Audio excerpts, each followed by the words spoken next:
Bismillahirrahmanirrahim, alhamdulillahi rabbil alamin, amma ba'd. Aujourd'hui avec une histoire extraordinaire, celle d'un compagnon du prophète sallallahu alayhi wa sallam, mais pas n'importe lequel, parce qu'on parle de la jeunesse, on parle de l'espoir, on parle du futur. On parle de Tha'laba ibn Abdurrahman, un jeune homme, mashallah, extrêmement pieux, aimé du prophète sallallahu alayhi wa sallam. Imaginez-vous, il lui donnait même tout un tas de petites tâches à faire dans Médine pour lui. Un jeune homme âgé de 15 ans. Le prophète sallallahu alayhi wa sallam, fi yawmin min al-ayyam, un jour parmi tant d'autres, l'envoie faire une course. Le jeune part la faire avec toute la joie qu'on peut s'imaginer de servir le prophète sallallahu alayhi wa sallam. Puis, lors du chemin, il y a un coup de vent qui lève le rideau, qui voile l'entrée d'une maison et qui voile une femme qui est en train de prendre sa douche, qui est en train de se laver. Et ce jeune homme pourtant qui est extrêmement pieux, celle a la tentation de regarder un petit regard de rien du tout sur le côté. Et il la voit nue. Et cette femme est magnifique. Il reste bouche bée devant elle. Puis il se ressaisit. Astaghfirullah. Et tout de suite la culpabilité naît dans son cœur. Mais vous allez voir quel type de culpabilité. Il se dit, je ne suis qu'un hypocrite.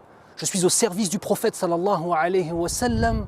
Et sur le chemin pour aller faire ce qu'il m'a ordonné de faire, je regarde une femme dénudée.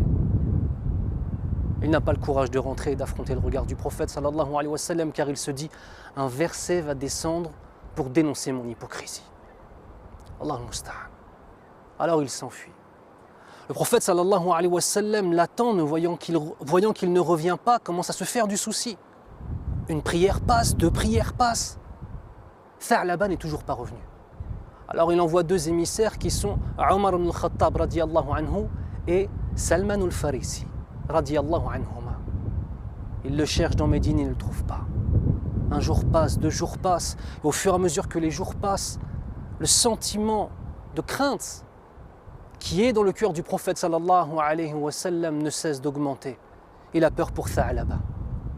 Jusqu'à temps qu'il y ait même des dizaines de jours. Et à ce moment-là, il mandate tout un tas d'hommes de Médine retrouver Tha'laba ibn Abdurrahman.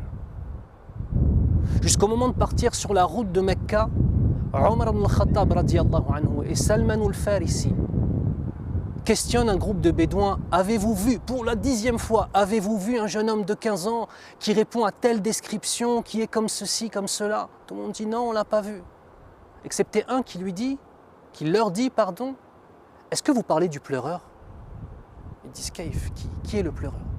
Un jeune homme qui ne cesse de pleurer, où depuis 40 jours, chaque jour il descend, il s'est réfugié dans le haut d'une montagne, il descend en pleurs, on lui donne simplement un peu de lait à boire, il boit ce lait en sanglotant et il s'en va retourner dans la montagne et il dort là-bas et il vit là-bas et on entend ses gémissements et ses pleurs. Il dit peut-être que c'est lui. À quelle heure vient-il? À telle heure. Omar et Salman se cachent. Et qui descend pour venir prendre le lait? Tha'laba. Ils sortent de leur cachette et l'interpellent. Il les voit et il a peur. Qui vous a envoyé? Pourquoi vous êtes venu me voir? Il était tellement